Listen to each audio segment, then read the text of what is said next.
में हमारे हिंदू भाई बहनों की आबादी से ज्यादा नहीं होगी, मगर ये झूठ आरएसएस पिछले 70 साल से फैला रही है। बीजेपी ये झूठ को फैला रही है कि मुसलमान इतनी आबादी बढ़ रही है, इतने बच्चे पैदा कर रहे हैं कि एक दिन इस देश में उनकी आबादी बढ़ जाएगी। ये इनका पहला झूठ। उनका दूसरा झूठ आपको बता रहा हूं, फर्टिलिटी रेट 92-93 में मुसलमानों का 4.41 था। 2019 और 21 में ये नेशनल फैमिली हेल्थ सर्वे मुसलमानों का फर्टिलिटी रेट 2.36 है। माने 92-93 में 4.41 से 2.36 पे आ गया। हमारे हिंदू भाई बहनों का फर्टिलिटी रेट 92-93 में 3.30 था, अब 1.94 है। मगर सबसे ज्यादा गिरावट आई है फर्टिलिटी रेट में मुसलमानों के। और फिर ये लोग बोलते कि हम लोग कॉन्ट्रासेप्टिव इस्तेमाल नहीं करते। माने कॉन्ट्रासेप्टिव को उर्दू में क्या बोलेंगे? हमल रोकना। हाँ, हमल रोकना। आपको जानकर ताज्जुब होगा कि सबसे ज्यादा कॉन्ट्रासेप्टिव मर्दों में यूज करने वाले मुसलमान मर्द हैं। अब आप बताओ, आपका कारोबार चल रहा है मगर आप गाली हमको दे रहे हैं। तो मेरे अजीज दोस्तों और बुजुर्गों, ये बीजेपी और आरएसएस की तरफ से झूठ। और फिर आप मुस्लिम खवातीन भी कॉन्ट्रासेप्टिव इस्तेमाल करती है, डेटा है। हिंदू खवातीन 67.9 तो मुस्लिम खवातीन 60.2 इस्तेमाल करती है। मगर आज मोहन भगवत को मानना पड़ा। मैं ये बात हमेशा कह रहा हूं कि इस मुल्क में 25-30 साल के बाद एक बहुत बड़ी आबादी ज़ईफ लोगों की रहेगी। बहुत बड़ी आबादी ज़ईफ लोगों की रहेगी। उनके लिए क्या कर रहे हैं बताओ? जब इतनी बड़ी आबादी, मुल्क की आज 140 करोड़ की आबादी में अगर 30 साल के बाद करीब 35-40 करोड़ के करीब बुजुर्ग लोग रहेंगे तो उनके लिए तैयारी नहीं कर रहे हैं। बात एक बहुत बड़ी आबादी ज़ईफ लोगों की रहेगी। बहुत बड़ी आबादी ज़ईफ लोगों की रहेगी। उनके लिए क्या कर रहे हैं बताओ? जब इतनी बड़ी आबादी, मुल्क की आज 140 करोड़ की आबादी में अगर 30 साल के बाद करीब 35-40 करोड़ के करीब बुजुर्ग लोग रहेंगे तो उनके लिए तैयारी आज से करना पड़ेगा। मगर नहीं, उसकी तैयारी नहीं कर रहे। अब आरएसएस को बोलना पड़ रहा है कि बच्चे पैदा करो, ज्यादा पैदा करो, क्योंकि जापान, वहां की आबादी बूढ़ी हो चुकी है। यूरोप के कई ममालिक हैं, उनकी आबादी बूढ़ी हो चुकी है। आज भारत में, जिसको अंग्रेजी में डेमोग्राफिक डिविडेंड बोलते, कि सबसे ज्यादा नौजवान अगर आबादी पूरे दुनिया में है तो भारत में है। मगर नरेंद्र मोदी उन नौजवानों को रोजगार देना, उन नौजवानों को जाकर बोलना मालेगांव में तुम्हारे पावरलूम की इंडस्ट्री को हम अच्छा करेंगे, तुम यहां पर काम करो। यहां के पूरे महाराष्ट्र की इकोनॉमी को प्रमोट करना, कुछ नहीं। मुल्क में इंडस्ट्रीज को कायम करना, कुछ नहीं। मुल्क में रोजगार की स्कीमों को नाफिज करना ताकि नौजवानों को रोजगार मिल सके, कुछ नहीं। जो नौजवान आर्मी, एयरफोर्स में जाता था, जिसके लिए विखार की बात समझी जाती थी, नरेंद्र मोदी ने कहा 4 साल अग्निवीर करो और 4 साल के बाद तुमको 15-20 लाख मिलेंगे, चले जाओ। कुछ नहीं प्लानिंग है। 30 साल के बाद सबसे ज्यादा बुजुर्गों की आबादी भारत में रहेगी। अब मोदी क्या कर दिए, बीजेपी आरएसएस क्या कर दिए? एक ही काम पे लगा दिए सबको, जाओ गड़े खोदो, देखो अंदर से क्या निकलता। जाओ मस्जिद में गड़ा खोदो, उसमें से अलाउद्दीन निकलते नहीं निकलते देखो। यानी हर जगह पर जहां भी जाओ बस गड़ा खोदो, सर्वे सर्वे सर्वे। नहीं, यहां पर कुछ था। कब था रे भाई? नहीं, 500 साल पहले था। अम्मा, तेरे को कैसे मालूम 500 साल पहले था? नहीं था, हम सुने। अरे हम भी सुने नहीं था, क्या करेंगे तुम? संभल की मस्जिद आप बताइए, 500 साल पहले वहां पे मस्जिद नहीं थी। अरे मेरे भाई, 500 साल पहले अगर तुम जाओगे तो मैं तुमको 2000 साल पहले लेके जाऊंगा।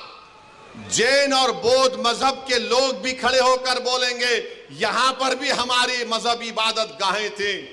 हम भारत को विकसित भारत बनाना चाहते हैं, नहीं बनाना चाहते, मगर भारत को 500 साल पीछे लेके जाना चाहते। अरे वो मुल्क, वही मुल्क ताकतवर बनेगा जो आगे देखेगा, मगर नहीं। नरेंद्र मोदी 1526 पे नजर है। अरे मोदी, नजर रखो, विकसित भारत का तो तुम नाम लेकर झूठ बोलते हो।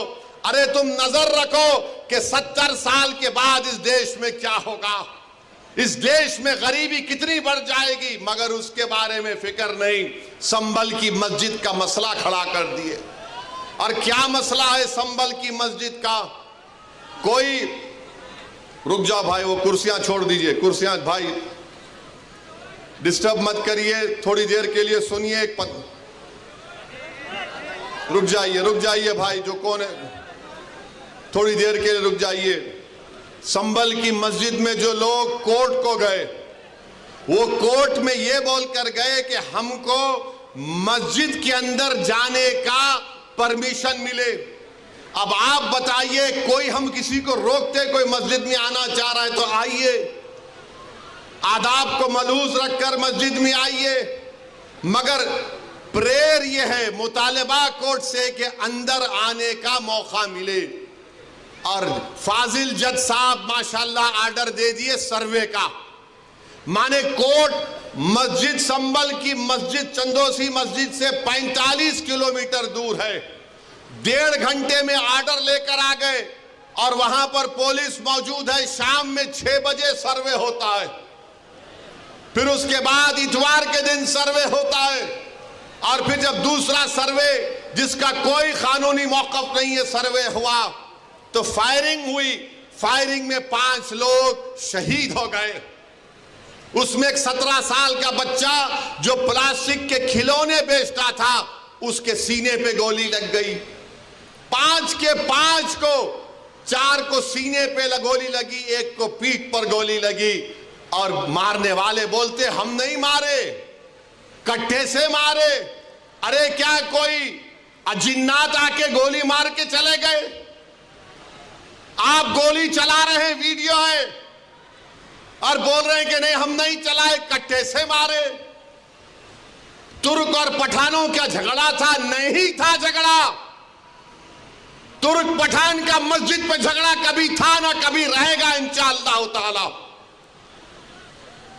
आप कह रहे हैं झगड़ा था, मगर 5 लोग शहीद हो गए, अपनी जानों को गंवा दिए। अगर वो लोग कोर्ट को नहीं जाते तो क्या ये 5 बच्चे मरते थे? क्या ये तशद्दुद होता था संभल में?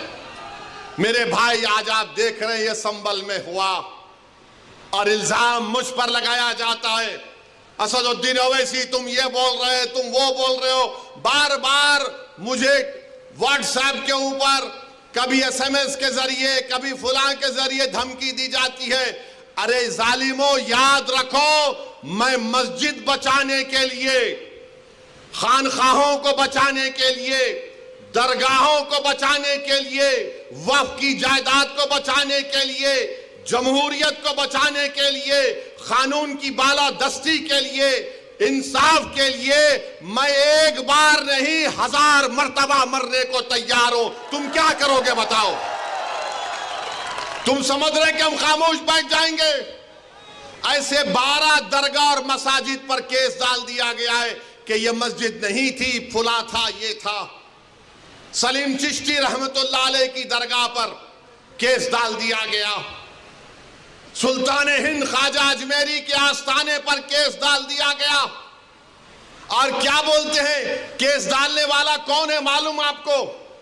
ये मेरे घर के पास दिल्ली में आकर मेरे घर के ऊपर जो नेम प्लेट है उसको तोड़ा, पत्थर फेंके घर में मेरे, और उसके बाद मेरे नेम प्लेट पर कालिक डालकर धमकी दिया कि ओवैसी तेरे को देख लेंगे।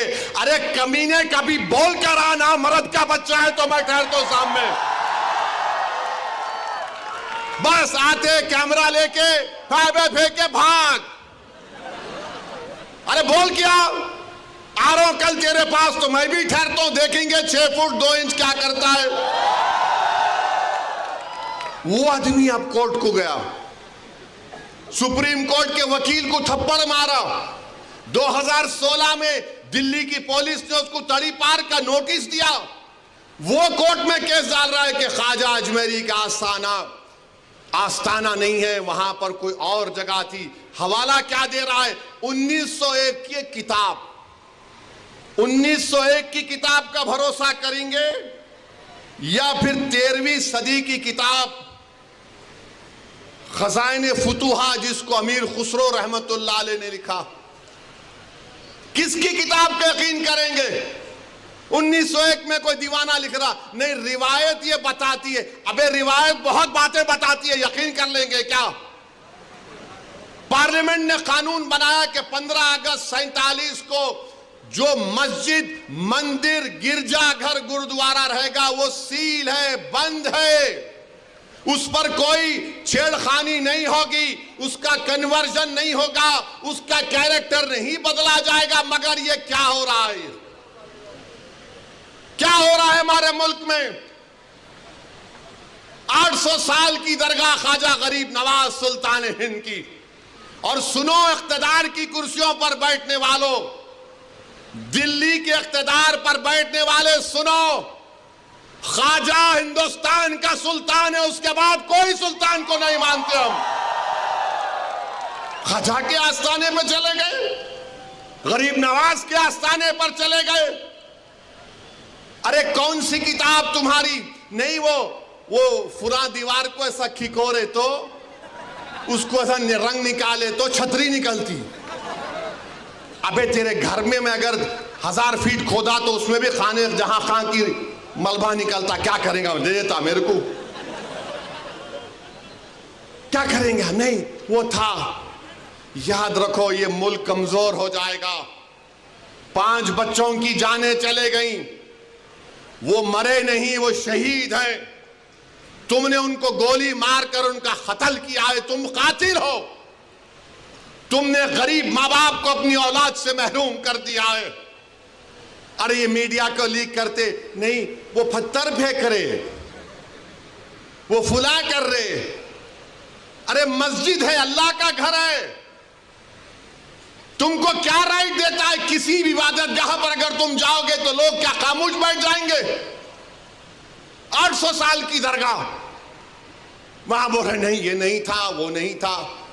हम भारत के प्रधानमंत्री से पूछना चाह रहे नरेंद्र मोदी, क्या आप ये तमाम इन लोगों को रोकेंगे या फिर ये देश इसी तरह चलता रहेगा?